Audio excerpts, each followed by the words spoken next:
Under the blazing sun of Tanzania's endless Serengeti plains, the dry season showed no mercy. The once green grasslands had turned golden and brittle, and water sources were shrinking day by day. For many wild animals, survival had become a daily battle against hunger, thirst, and exhaustion. David, a seasoned wildlife ranger, had spent many years patrolling these lands. Along with his longtime partner George, he dedicated his life to protecting vulnerable animals from danger, poachers, and the harsh realities of nature. Every morning, they set out before sunrise, scanning the vast horizon for signs of distress or unusual activity. One quiet morning, while riding across a wide stretch of dry savanna, David noticed something strange near a solitary acacia tree standing alone in the open grassland. The sand around the tree was marked with irregular tracks that did not look normal. His instincts told him something was wrong. He signaled George to slow down and quietly approached on foot. As he drew closer, a heartbreaking sight came into view. Beneath the shade of the acacia tree lay a young lion cub, barely moving. Its body looked weak and exhausted, and its breathing was shallow. What shocked David the most was the massive growth on the cub's face. A large tumor covered most of its right eye, badly disfiguring its face. The swollen mass made it nearly impossible for the cub to see clearly, and it was obvious the animal had been suffering for a long time. The cub tried to lift its head and release a soft, weak roar, but the sound lacked strength. Instead of the powerful call of a healthy lion, it was a fragile cry for help. David felt a heavy weight in his chest. He knew that without human intervention, the cub would not survive much longer in these brutal conditions. The heat of the Serengeti, combined with hunger and illness, had drained the young lion's remaining strength.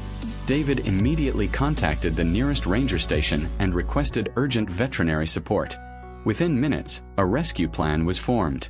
David and 2 other rangers prepared a light anesthetic kit and a specially designed transport cage. Their goal was to approach the cub calmly and carefully, avoiding any sudden movements that could cause panic or injury. As they moved closer, the cub raised its head slightly. Its one clear eye reflected a mix of fear, confusion, and exhaustion. David knelt at a safe distance and spoke in a soft, calming voice. He slowly placed small pieces of fresh meat on the ground, hoping to gain the cub's trust. For several tense moments, the cub hesitated. Then, with visible effort, it leaned forward and began to lick the meat weakly. Its movements were slow and shaky, showing just how little energy it had left. While David kept the cub focused on the food, another ranger quietly prepared the tranquilizer. At the right moment, the dart was released. The anesthetic worked gently and quickly.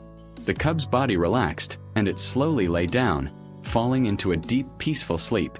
David let out a long breath of relief. He carefully touched the cub's fur, speaking softly as if to reassure it that it was now safe. The team quickly secured the cub on a stretcher and carried it to the waiting rescue vehicle. The journey across the dry plains was rough. The vehicle shook as it passed over uneven ground. David stayed close to the cub the entire time, constantly checking its breathing and heart rate. The tumor had badly distorted the cub's face, but its ears still twitched faintly, showing signs of life. Nearly an hour later, they arrived at the Central Wildlife Rescue Facility. A full veterinary team was already waiting, prepared for emergency treatment. The cub was carefully moved onto an examination table under bright lights. The veterinarians immediately noticed how underweight and dehydrated the cub was. Its ribs were visible, and its body showed clear signs of prolonged starvation. Fluids were administered right away to stabilize its condition. David stood nearby, watching every step. To him, this was not just another rescue. It felt deeply personal. He believed that protecting wildlife was more than a job, it was a moral responsibility. Once the cub was stable enough, the veterinary team conducted detailed scans, blood tests, and X-rays. The results were concerning. The tumor was large and showed signs of possible infection. If left untreated, it could spread and become life-threatening. After a brief but serious discussion, the head veterinarian made a critical decision. Surgery would be performed that very night. Waiting any longer could greatly reduce the cub's chances of survival. The operating room was prepared with surgical tools, anesthesia equipment, and monitoring devices. Bright surgical lights filled the room. David was asked to wait outside, but he remained close, pacing slowly, his hands tightly clasped. The surgery lasted for several long, stressful hours. Every minute felt heavy with uncertainty. The entire rescue center seemed to hold its breath. Finally, the doors opened. The veterinarian stepped out and delivered the news. Most of the tumor had been successfully removed without causing fatal damage. The cub had survived the operation. David felt his legs weaken with relief. His eyes filled with tears as gratitude and emotion washed over him. The young lion was moved into a recovery room, its head and face carefully bandaged. Tubes and monitors helped support its fragile body. A nurse gently cleaned the cub's face and adjusted the medical equipment so it could rest comfortably. For the first time in many painful days, the cub was able to sleep peacefully. David sat beside it and whispered softly, praising its courage. He told the cub it had fought bravely and that better days were ahead. The recovery period was slow and difficult. In the first few days, the cub barely showed interest in food or water. Its body was weak, and its spirit seemed fragile. David visited every day. He spoke gently, offering small pieces of meat and encouraging it to eat. Little by little, the cub began to respond. It started licking food again, and a faint spark returned to its eye. The rescue team carefully cleaned the wound daily and changed bandages to prevent infection. Although the tumor was gone, healing would take time. By the second week, the cub surprised everyone. It stood up on shaky legs and took a few unsteady steps inside the recovery enclosure. The team created a special shaded area with soft grass so it could begin light movement and regain strength. With each passing day, the cub's energy slowly returned. Its posture improved, and its gaze became more alert. David could see determination growing inside the young lion.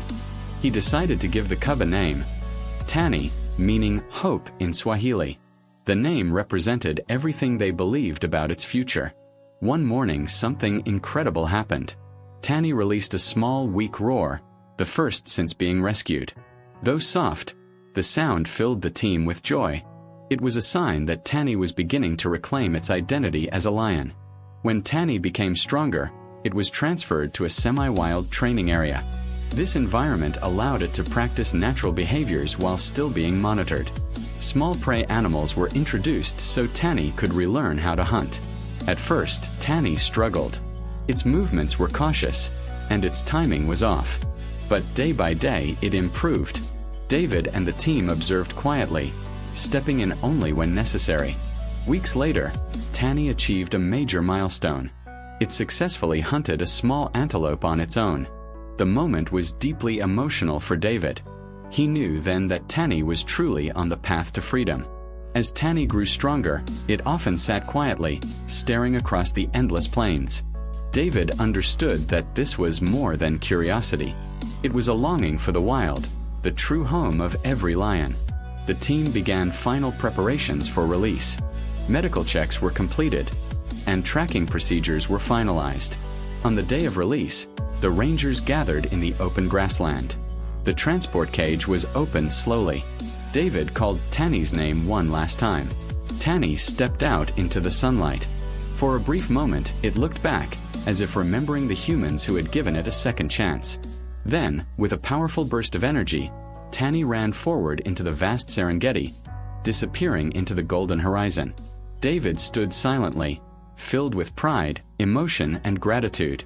He believed that the land had welcomed back a true survivor. Tani's journey became a symbol of resilience, compassion, and the extraordinary power of hope.